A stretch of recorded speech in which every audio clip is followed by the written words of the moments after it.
A single text message blew up my entire Christmas. It landed on my phone at 9:47 p.m. on a Tuesday, and I instantly knew nothing good could come of it. My sister, Chloe, had messaged the family chat, family meeting this Saturday at 2 p.m. Everyone needs to be there. No excuses. I stared at the screen, my gut clenching. Chloe only called these meetings when she wanted something, and with Christmas just 2 months away, I already had a terrible feeling about what kind of festive demand was coming. Saturday arrived draped in gray skies and a cold wind that cut straight through me as I walked up the driveway to my parents' house in suburban Pittsburgh. Chloe's minivan was already there, and I could see movement inside. My younger brother, Logan, also had his truck parked, which surprised me. He usually managed to dodge these gatherings. My mom opened the door before I could even knock. "Oh, good, you're here." We're all in the living room. The scene inside was exactly what I'd expected.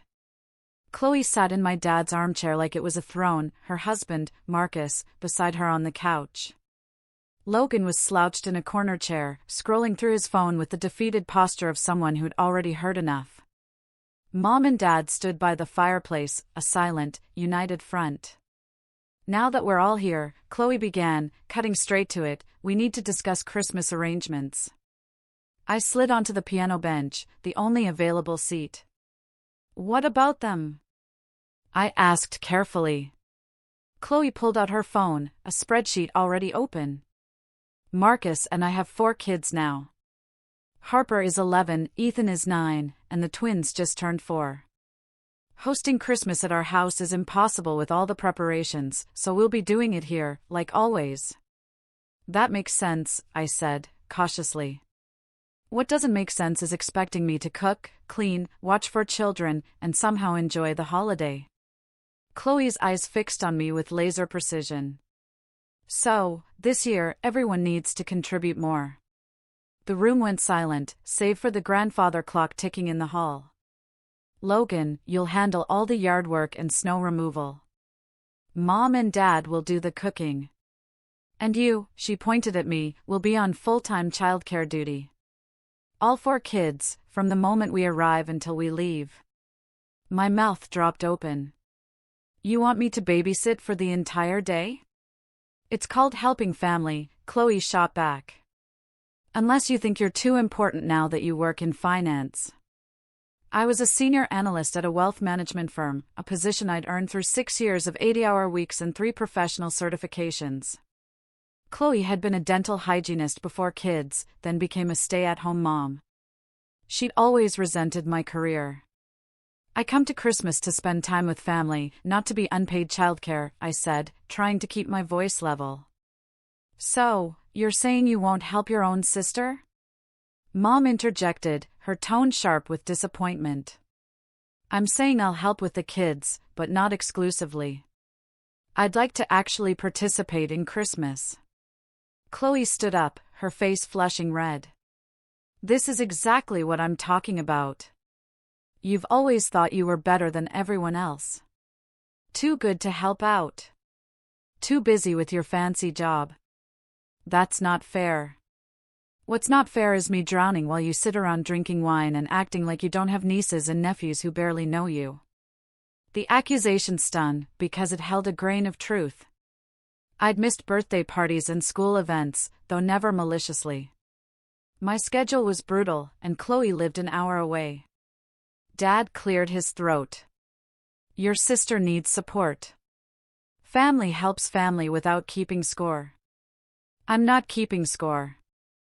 I just don't want to be isolated in a bedroom with 4 kids all day while everyone else celebrates together." "Then don't come," Chloe said coldly. "If you're not going to babysit 4 kids, then don't even come." Her words hung in the air like smoke. I looked around the room, waiting for someone to tell her she was being unreasonable. Logan avoided my gaze. Mom crossed her arms. Dad shook his head slightly, as if I were the one being difficult. "Are you serious right now?" My voice came out quieter than I intended. "Completely serious," Chloe replied. "We either do this my way, or we don't do it at all." Something crystallized inside me in that moment. For years, I'd watched Chloe manipulate family dynamics, using her children as leverage and her role as the struggling mother as a shield against criticism. Our parents enabled it constantly, making excuses for her demands while holding me to impossible standards. I pulled up my phone and opened our family group chat. My fingers moved before my brain could stop them. Cool. Then my $15,000 isn't showing up to Christmas either. I hit send and stood up. The room erupted. What are you talking about? Mom's voice pitched high with confusion. Chloe grabbed her phone, her face going pale as she read the message. What? $15,000? I'd been sitting on this secret for 2 months, waiting for the right moment to announce it. My year-end bonus had come in early, substantially larger than expected due to a major client acquisition I'd led. I'd planned to use it to fund the entire Christmas celebration, handling gifts for everyone, including expensive items my parents needed but would never buy for themselves. My bonus came in September. I was going to cover Christmas completely. New appliances for Mom and Dad, since theirs are falling apart. Gaming systems and bikes for all 4 kids. That trip to Cancun you've been talking about for years, Chloe. I had reservations made at a resort with childcare included. Mom's hand flew to her mouth. Dad's expression shifted from stern to shocked. You are going to pay for all of that? Logan spoke for the first time, his eyes wide. Past tense, I said. I'm not funding a holiday where I'm treated like hired help. Chloe's face cycled through several emotions before landing on anger. You're being manipulative. I'm setting boundaries. There's a difference. You can't just blackmail us with money. Watch me. I headed toward the door. I'll be spending Christmas in Colorado at a ski resort. Already looked into it. There's a lodge that does a full holiday package. I'll send pictures. Mom stepped forward, her voice taking on that pleading tone she used when trying to smooth things over. Honey, let's not be hasty. I'm sure we can work something out. There's nothing to work out. Chloe made her terms clear. If I don't babysit all day, I'm not welcome. So, I'm not coming. But the money, Dad started, is mine to spend how I want, and I want to spend it on people who respect me. I walked out before anyone could respond. My hands shook as I started my car, adrenaline flooding my system. The group chat exploded with messages before I even left the driveway. I put my phone on silent and drove home. The next week was radio silence from my family, which was somehow worse than the angry messages I'd expected. I threw myself into work, volunteering for extra projects and staying late at the office. My colleague, Sarah, noticed my distraction during a meeting about portfolio rebalancing. You've checked your phone 6 times in the last 10 minutes, she said after everyone else had left the conference room. Everything okay? I gave her the abbreviated version. Sarah listened without interrupting, then sat back in her chair. So, let me get this straight.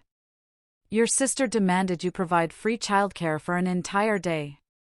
Your parents backed her up, and now they're mad you're not funding Christmas anymore? That's the summary. Yes. Good for you. Sarah's response surprised me. I've met your sister at company events. She's exhausting. She's overwhelmed.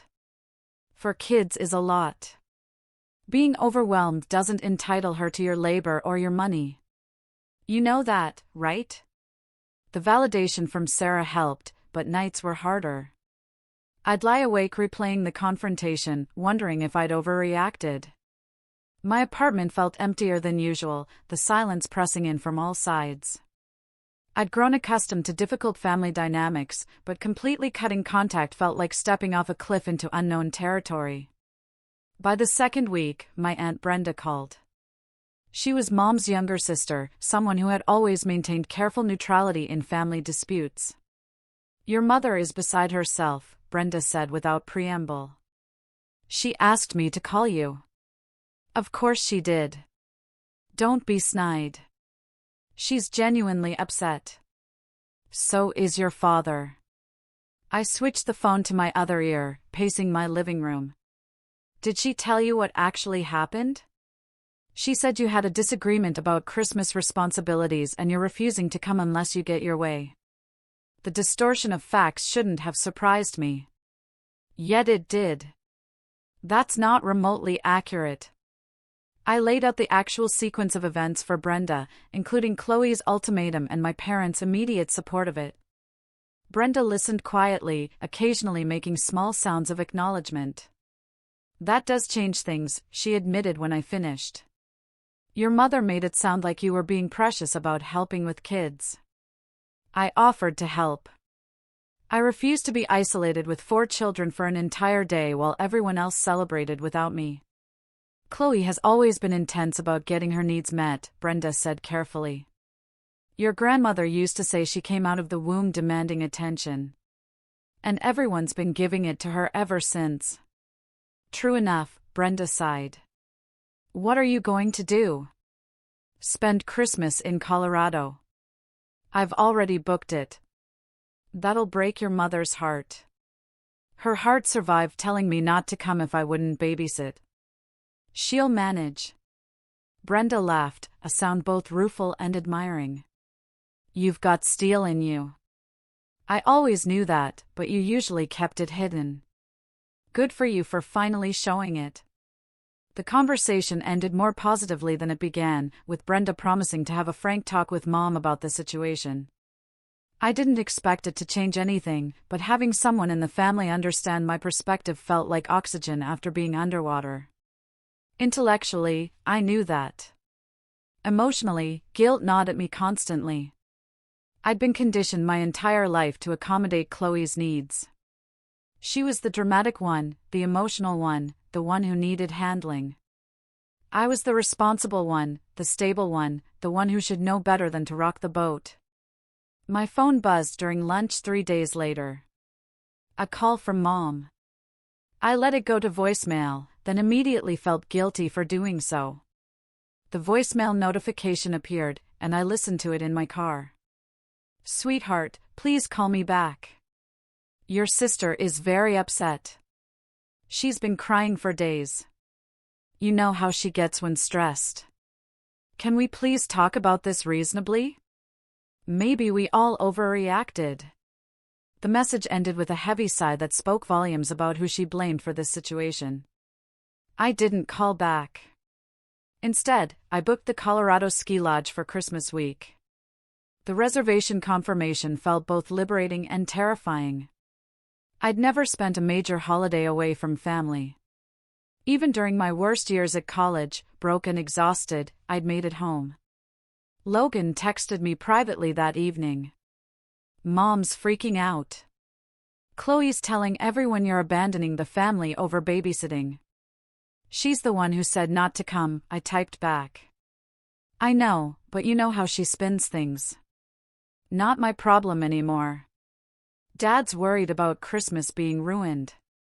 Then maybe he should have thought about that before backing Chloe's ultimatum.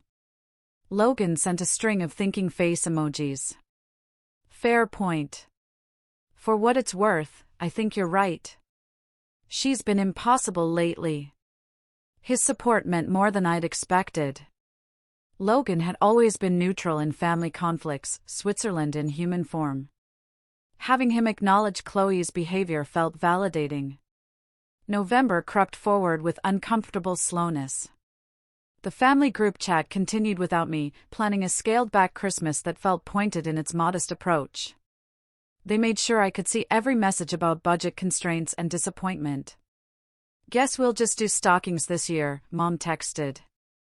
The kids will understand, Chloe added with a martyred emoji.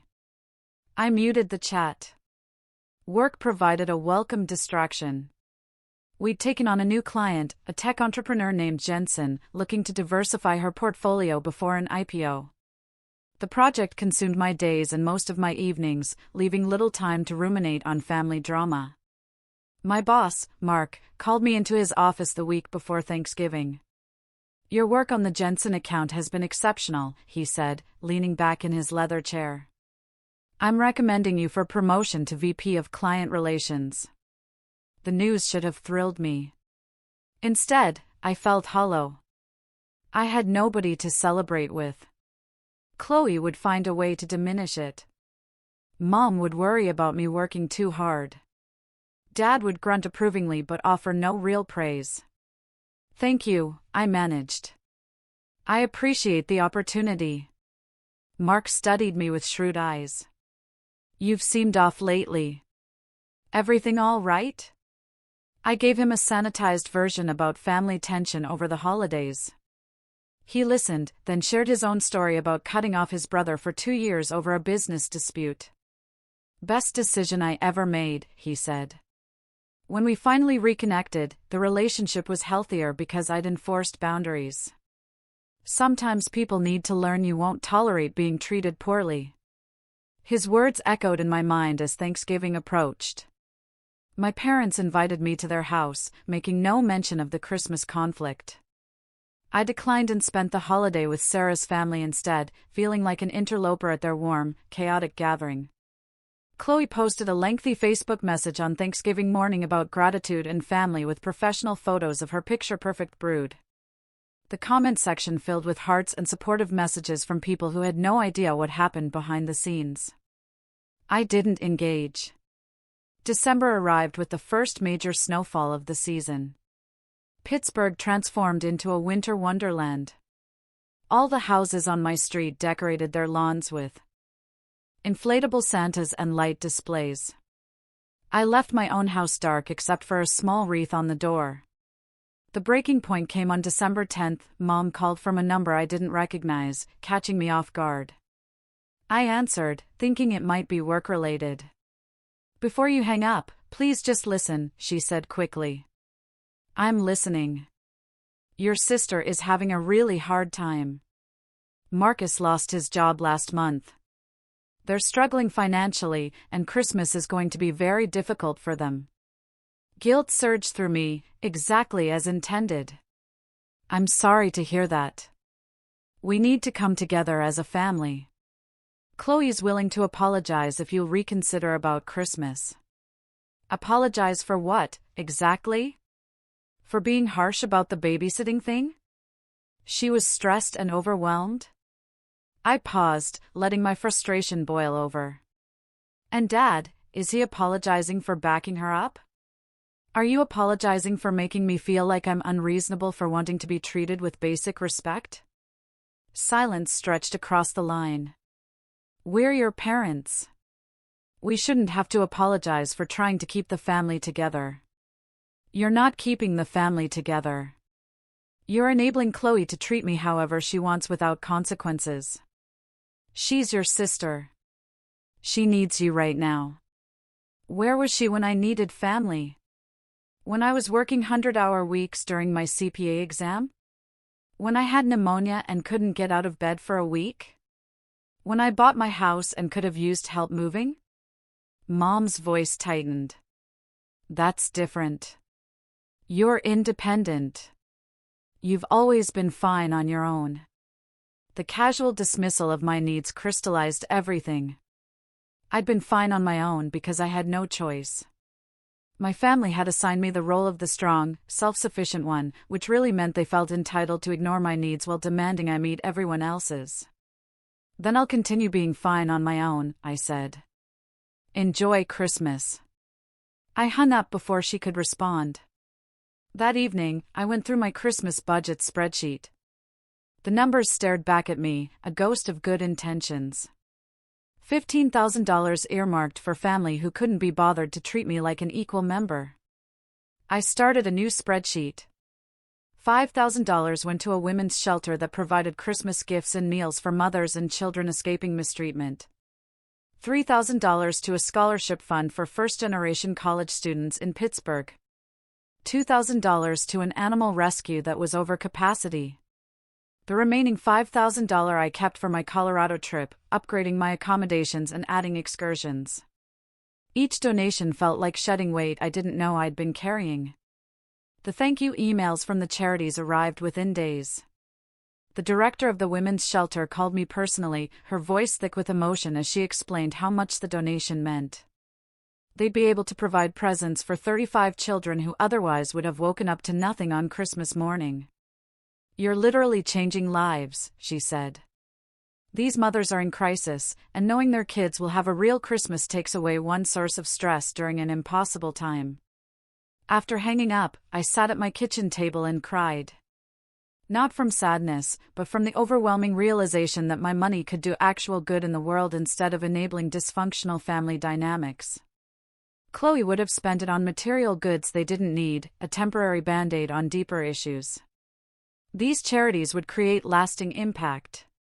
I screenshotted the donation receipts and saved them in a folder on my computer, not to show anyone, but as a reminder to myself that I'd made the right choice. The scholarship fund sent me a letter from one of their recipients, a 19-year-old named Sophia, who was the first person in her family to attend college. She wrote about working 2 jobs while maintaining a 3.8 GPA, about the constant fear that she'd have to drop out due to financial pressure, about what it meant to know strangers believed in her education enough to fund it. "I promise to pay this forward someday," she wrote at the end. "When I'm established in my career, I'll donate to help other students like me. Thank you for investing in my future." I put the letter on my refrigerator where I'd see it every morning. Work continued to provide structure and purpose. Jensen signed with our firm, a major win that secured my promotion. Mark took me to lunch to celebrate, choosing an upscale steakhouse downtown. "You've had a hell of a year," he said over appetizers. "Personal challenges aside, your professional growth has been remarkable." "The personal challenges probably fuel the professional growth," I admitted. "I've been using work as an escape." "Whatever works, but make sure you're also dealing with the underlying issues. Burying yourself in 60-hour weeks isn't sustainable long-term." His concern felt genuine, which made it easier to accept. I promised to take more time for myself after the holidays. Maybe even use some vacation days for an actual vacation instead of just sleeping and catching up on chores. My phone rang again the next morning. "Dad's having chest pains," Logan said without preamble. Mom took him to the ER. Terror flooded my system. "Is he okay?" "They're running tests now. Probably stress-related," the doctor said. "But Mom's losing it." "I'll be there in 20 minutes." I arrived at the hospital to find Mom pacing the waiting room, her eyes red from crying. Logan sat nearby, looking exhausted. Chloe was noticeably absent. "Where's Chloe?" I asked. "She can't find childcare," Mom said distractedly. Of course, she couldn't. We waited 3 hours before a doctor emerged with news. Dad had experienced an anxiety attack, not a heart attack, but his blood pressure was dangerously high. They want to keep him overnight for observation and stress management counseling. "This family drama needs to stop," the doctor said bluntly. "High stress at his age, with his medical history, is asking for a serious cardiac event." Mom turned to me with accusatory eyes. "See what you've done?" The unfairness of the blame hit me like a physical blow. "What I've done?" I set a boundary. Chloe issued an ultimatum. You and Dad backed her. Those were choices you all made. You're his daughter. This stress is from worrying about you. Logan stood up, surprising everyone.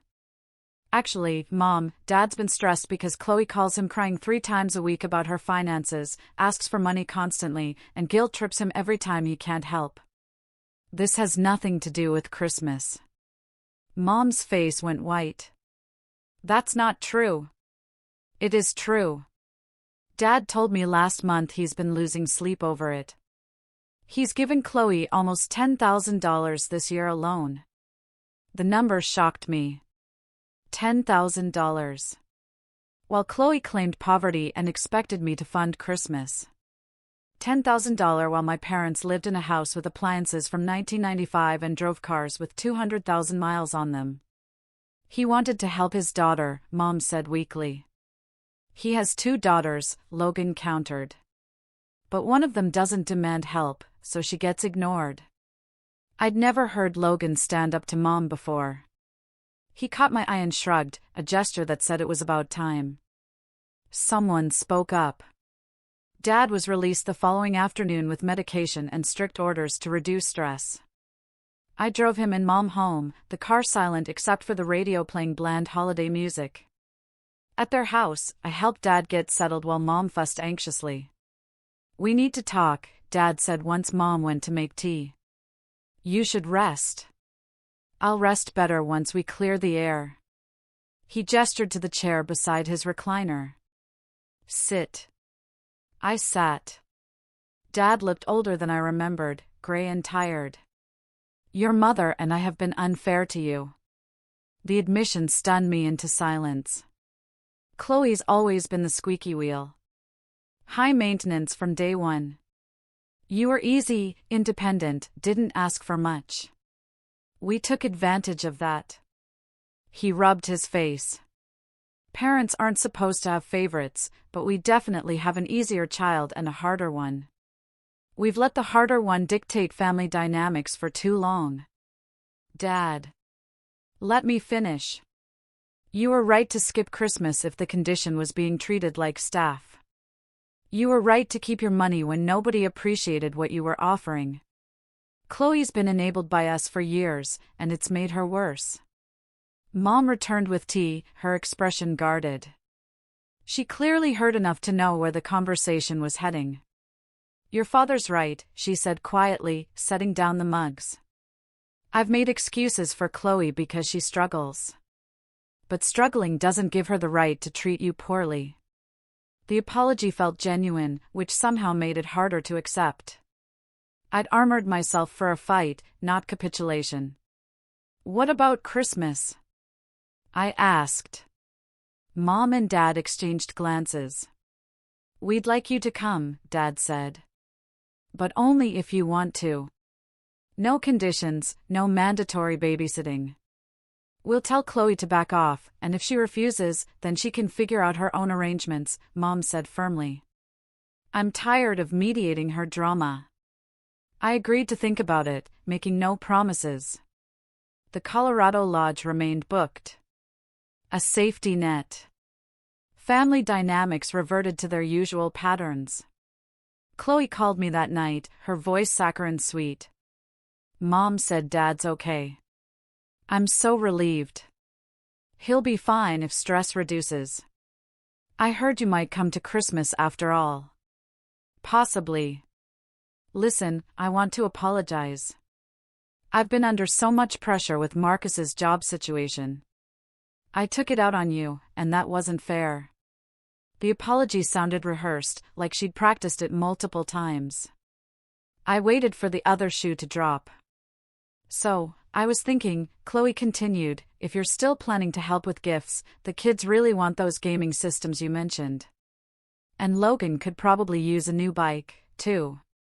There it was. I'm not funding Christmas, Chloe. But you said, I said I was going to. Past tense. I've already allocated that money elsewhere. Her voice hardened. Where? Charities. People who actually need help and won't treat me like an ATM. You gave away $15,000 out of spite. I gave away $10,000 because it'll make a real difference in people's lives. The other $5,000 is funding a vacation where I'll be respected and appreciated. So, you're still not coming to Christmas? I haven't decided, but my decision has nothing to do with money and everything to do with whether I believe I'll be treated like a valued family member. Chloe's breathing turned sharp over the phone. Mom said you wouldn't have to babysit. It's not about babysitting. It's about being given ultimatums and disrespected when I don't immediately comply with unreasonable demands. My demands aren't unreasonable. You barely see your nieces and nephews. Because I work 60 hours a week and live an hour away. Not because I don't care. Other people manage to balance careers and family. Other people have family members who don't weaponize guilt at every opportunity. The conversation devolved from there, ending with Chloe hanging up on me. I set my phone aside and poured a glass of wine, feeling oddly calm. The old me would have been anxious, second-guessing myself, wondering if I'd been too harsh. The new me recognized that Chloe's reaction confirmed I'd made the right choice. Christmas week approached with agonizing slowness. I'd taken the whole week off work, leaving my options open.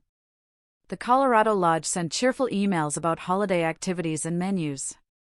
My parents called twice more, gentle invitations without pressure. Logan texted on December 23rd, "Chloe's losing her mind about you not coming." Dad told her to drop it. It's actually kind of satisfying to watch. Is she still expecting me to fund gifts? She's dropping hints, but nobody's biting. Mom shut her down yesterday when she suggested you'd probably change your mind about the money. Good. So, are you coming? I looked around my living room, decorated minimally with a small tree and some lights. I'd wrapped modest gifts for my parents and Logan. Nothing extravagant. The Colorado confirmation sat open on my laptop, offering an escape into something peaceful and uncomplicated.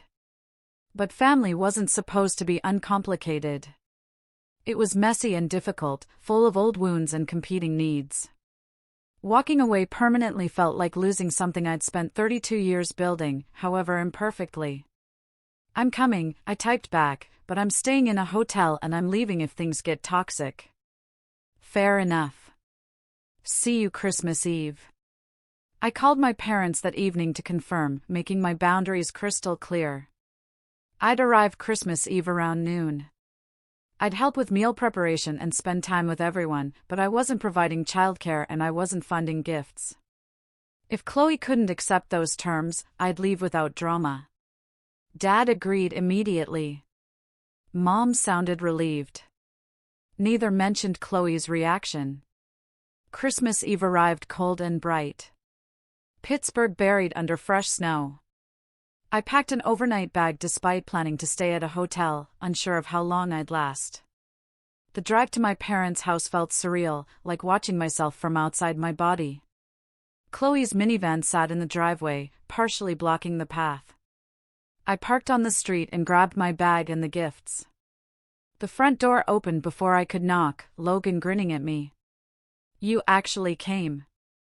Don't sound so surprised. Inside, the house smelled like cinnamon and pine.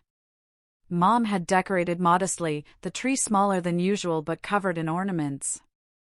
Dad sat in his recliner, looking healthier than he had at the hospital. The kids played in the corner, building something elaborate with blocks. Chloe stood in the kitchen doorway, her expression carefully neutral. Hi. Hi. We regarded each other like boxers sizing up before a fight. Marcus hovered behind her, looking uncomfortable. Can we talk? Chloe asked. Just us. Mom opened her mouth to object, but I nodded. Chloe led me to the backyard where we stood on the snow-covered deck. The cold bit through my coat immediately. I'm sorry, Chloe said. Really sorry. Not because Mom and Dad told me to apologize, but because I've been awful to you. I waited, letting her continue. Marcus losing his job terrified me. For kids, no income, everything falling apart. I took it out on you because you're successful and stable, and that felt easier than dealing with my actual problems. I understand being scared, I said carefully. But being scared doesn't justify treating me like an employee instead of a sister. I know. Chloe's eyes welled up. I've been jealous of you for years. You have this amazing career, no responsibilities tying you down, money to do whatever you want.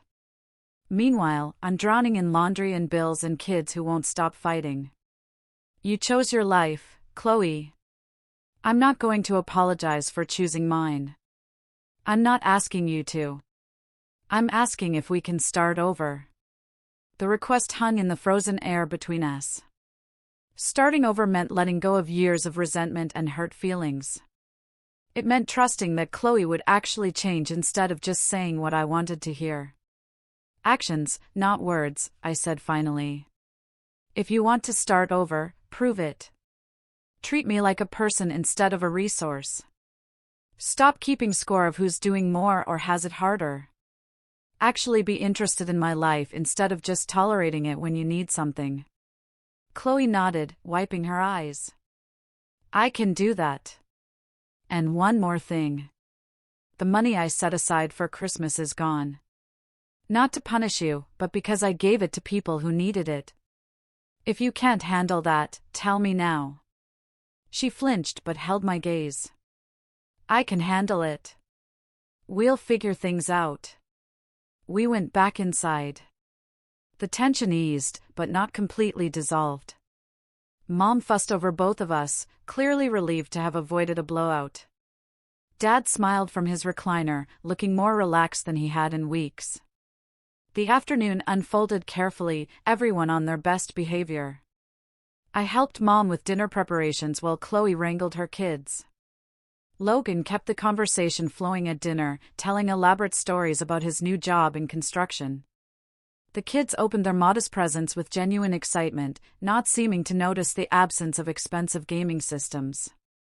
Chloe made a visible effort to include me in conversation, asking about work without the usual undercurrent of resentment. Marcus apologized for his part in the tensions, admitting he'd encouraged Chloe's demands because he felt guilty about the job loss. By evening, I felt cautiously optimistic. The family dynamics hadn't magically transformed, but the crisis had forced everyone to acknowledge patterns that had been toxic for years. Around 9, Mom pulled me aside. Thank you for coming. Thanks for actually addressing things instead of sweeping them under the rug. I should have done it years ago. She squeezed my hand. For what it's worth, I'm proud of you. Standing up for yourself was brave. The validation meant everything coming from her. I ended up staying the night, too tired to drive to a hotel. Chloe approached me before bed, her voice quiet.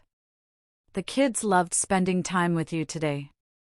Harper asked if you could come to her basketball game next month. I'd like that. And maybe we could do lunch sometime. Just us. No kids, no drama. Actually get to know each other as adults.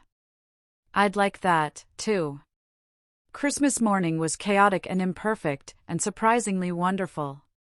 The kids woke everyone at dawn, racing to see what Santa had brought.